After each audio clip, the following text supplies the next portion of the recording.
శ్రీ సత్యసాయి జిల్లాలో చేనేత కార్మికుల సమస్యలపై వైఎస్ఆర్ కాంగ్రెస్ పార్టీ పోరుబాట పట్టింది. ధర్మవరం సమన్వయకర్త మాజీ ఎమ్మెల్యే కేతిరెడ్డి వెంకటరామరెడ్డి నేతృత్వంలో భారీ బైక్ ర్యాలీని నిర్వహించారు. శివానగర్ నుంచి ఆర్డీఓ కార్యాలయం వరకు చేనేత కార్మికులతో కలిసి నిరసన ప్రదర్శనను చేపట్టారు.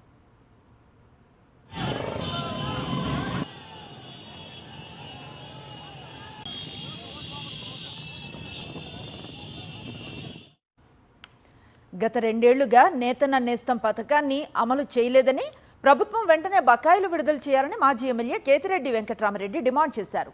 3 సంవత్సరాలకు కలిపి ఒక్కో చేనేత కార్మికుడికి 75,000 ఆర్థిక సాయం అందించాలని కోరారు. ఈ బైక్ ర్యాలీలో పెద్ద సంఖ్యలో చేనేత కార్మికులు పాల్గొని తమ నిరసనలు తెలిపారు.